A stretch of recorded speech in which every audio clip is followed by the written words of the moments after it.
أنهى طلاب الثانوية العامة اليوم امتحان اللغات التانية الفرنساوي الإيطالي الألماني، وبدأوا إن هم يدوروا على نماذج الإجابة الخاصة بالامتحانات. في الفيديو ده بإذن الله تعالى هعرض لكم بعد انتهاء الامتحان الأسئلة وبعض الإجابات اللي كانت موجودة. وما تنساش طبعا تشترك في القناة وتفعل جرس التنبيهات على الكل علشان يوصلك كل جديد. ويلا بينا نبدأ على بركة الله تعالى. بسم الله والصلاة والسلام على خير خلق الله سيدنا محمد وعلى آله وصحبه ومن والاه. في الفيديو ده زي ما قلت لك ان انا باذن الله تعالى هعرض لك مجموعه من الاسئله اللي هي تداولت بعد انتهاء الامتحان اللغه الفرنسيه.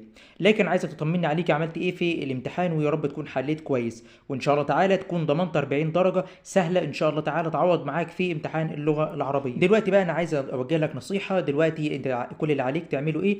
تيجي اول حاجه بعد ما تغير هدومك تبدا ان انت تنام شويه، نام لحد مثلا العصر ولا المغرب. بعد كده حاول تفصل شويه، لان انت انا عارف ان انت اتضغطت اليومين اللي فاتوا دول في المواد اللي هي اللغات التانية، وان شاء الله تعالى ربنا يوفقك في بقيه الامتحانات.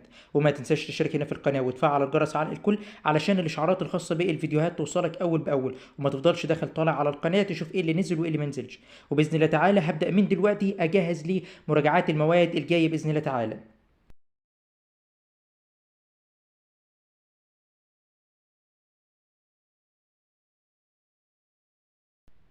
ودي كده اللي بتستعرض امامك مجموعه من الاجابات. طبعا الاجابات دي قد يكون فيها اجابات صحيحه وقد يكون فيها اجابات خاطئه. النموذج الرسمي باذن الله تعالى اول ما هينزل هتلاقيه باذن الله تعالى موجود على القناه.